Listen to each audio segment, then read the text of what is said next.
ഉരുൾപൊട്ടുണ്ടായ പ്രദേശമാണിത്. പുഞ്ചിരിമട്ടത്ത് ഇവിടെ ഒരു വീടിന് മുന്നിൽ കിടക്കുന്ന കല്ലും ഒക്കെ കിടക്കുന്ന ഒരു കാഴ്ചയാണ്. ഈ വഴിയിലടക്കം കല്ലും മണ്ണും ചെളിയും ഒക്കെ നിറഞ്ഞടിഞ്ഞു കൂടിയിരിക്കുകയാണ്. കൂറ്റൻ പാറക്കല്ലുകൾ അടക്കമാണ് ഇവിടേക്ക് വന്നിരിക്കുന്നത്.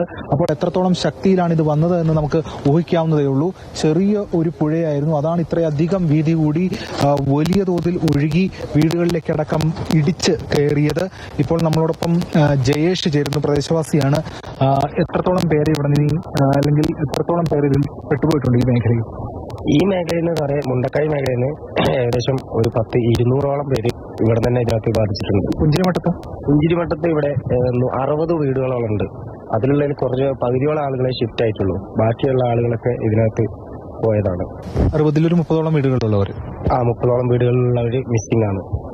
അത് അവര് ചിലപ്പോൾ ഇവിടെ ഉണ്ടാവില്ല, അല്ലെങ്കിൽ ഒഴുകിപ്പോയി എന്നാണ് അനുമാനിക്കുന്നത് അല്ലെ? പലരും അങ്ങനെ പറയും. ഒഴുകിപ്പോയി, മിസ്സിംഗ് ആണ്, ഒഴുകിപ്പോയി, ഈ ഫ്ലഡിൽ പോയി. അതാണ് ഇവിടെ തെരഞ്ഞു കഴിഞ്ഞാൽ ഇനി എന്തെങ്കിലും റിസൾട്ട് തെരഞ്ഞു കഴിഞ്ഞാൽ താഴെവശത്തൊക്കെ തെരഞ്ഞു കഴിഞ്ഞിട്ടുണ്ടെങ്കിൽ ഇനി അപൂർവമായിട്ട് ഇന്നലെയൊക്കെ തെരഞ്ഞിട്ട് മാക്സിമം എടുത്തിട്ടുണ്ട്. പിന്നെ ഇപ്പോ ഈ കാണുന്ന ഈ ഭാഗത്തോട്ട് ഇവിടെയുള്ള ആളുകളെ ഷിഫ്റ്റ് ചെയ്താണ്. അപ്പൊ ഇവിടെ ആളുകൾ ഇല്ല. ഈ താഴെയൊക്കെയാണ് ഉണ്ടായിരുന്നത്, അത് മാക്സിമം തെരഞ്ഞിട്ടുണ്ട്. ഇനി കുറച്ച് കൂടി താഴോട്ട് തെരയുന്നതായിരിക്കും ഒന്നുകൂടി നന്നാകുക. ഇവിടെ തൊട്ടടുത്താണോ? ഞാൻ ചൂരൽമലയുള്ള ആളാണ്. ചൂരൽമല. എന്തായിരുന്നു അന്ന് ആ ഒരു സംഭവം ഉണ്ടായ സമയത്ത്? ആ സമയത്ത് ഉച്ചയ്ക്ക് ശേഷം കുറച്ച് മഴയൊക്കെ കുറവുണ്ടായിരുന്നു. അതുകൊണ്ടാണ് അധികം ആളുകൾ ഇവിടുന്ന് ഷിഫ്റ്റ് ആകാതിരുന്നത്. ഉച്ചവരെ നല്ല മഴയായിരുന്നു. ഉച്ചയ്ക്ക് ശേഷം കുറച്ച് മഴ കുറഞ്ഞു. പിന്നെ രാത്രിയോട് കൂടിയിട്ടാണ് മഴ കനത്തത്. പിന്നെ പുലർച്ചെ ഒരു 3 മണിയായപ്പോഴാണ് ഈ സംഭവം നടന്നത്. സൈന്യം അതോടൊപ്പം തന്നെ പോലീസ് ഉൾപ്പെടെയുള്ള വിഭാഗങ്ങളാണ് ഇവിടെ പ്രധാനമായും കയറിയത്. നിങ്ങളുടെ ഇതെന്താണ്, ഐഡന്റിഫൈ കാണിച്ചു കൊടുക്കുക എന്നുള്ളതാണ് അല്ലേ? നമ്മളിപ്പോ ഇന്ന് വന്നിട്ടുള്ളത് സൈന്യത്തിന്റെ കൂടെ വന്നത് അവർക്ക് ഗൈഡായിട്ട് വന്നാണ്. സ്പോട്ട് കാണിച്ചു കൊടുക്കാൻ വേണ്ടിയിട്ട് ഇന്ന് വന്നത്.